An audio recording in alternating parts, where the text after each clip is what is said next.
नरवाहन नाम के एक व्यक्ति रहते थे। वृंदावन के पास में गांव है भय गांव, वहां पर रहते थे। उस गांव का नाम ही था भय गांव।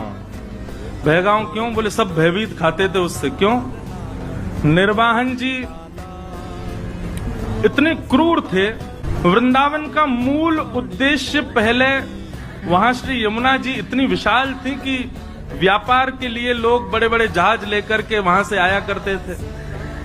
आगरा जाते, आगरा दिल्ली को जोड़ने वाली श्री यमुना जी थी, तो व्यापारी लोगों के लिए मार्ग था।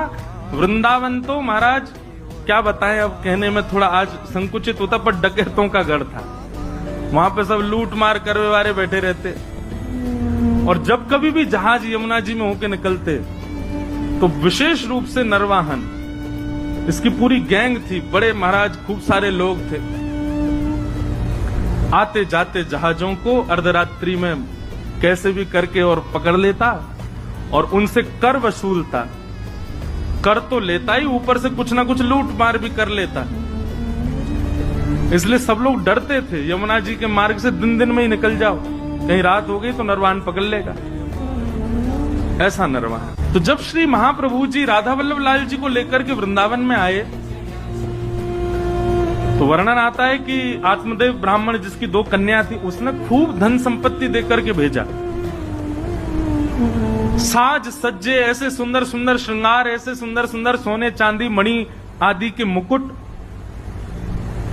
और फिर ऐसा भी भाव है, जो महाप्रभु जी की प्रथम पत्नी थी रुक्मणी बाई, जिनसे पहले ब्याह हुआ था, रुक्मणी बाई जी और महाप्रभु जी के बड़े प्रथम पुत्र श्री वनचंद्र जी, आप दोनों भी नवरंगी लाल जी की सेवा छोटे बालक को देकर के, गोपीनाथ जी को देकर के, आप भी देवबंद से वृंदावन आ गए थे। महाप्रभु जी ने कहा होगा कि भाई अब यहां सेवा का विस्तार है, आप लोग भी आ जाओ। तो वे भी जब आई तो खूब सारा धन संपन्न लेकर के आई अपने साथ में, धन संपदा। तो वृंदावन के आसपास के गांव में जो ब्रजवासी रहते थे सब आते थे, अरे भैया नयो नयो लाला आयो, नयो नयो ठाकुर जी आयो, हमारे वृंदावन में सब दर्शन करने आते। तो सब लोग आते दर्शन करने।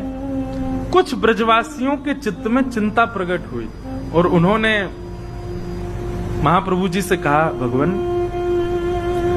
बड़ा सौभाग्य है कि आप वृंदावन में ठाकुर जी को लेके पधारे हो, पर भगवान यहाँ एक नरवाहन नाम का डाकू रहता है। आपके ठाकुर जी इतने साज सज्जे में विराजते हैं, इतनी संपत्ति और इतने सोने चांदी सब आप लेकर के आए।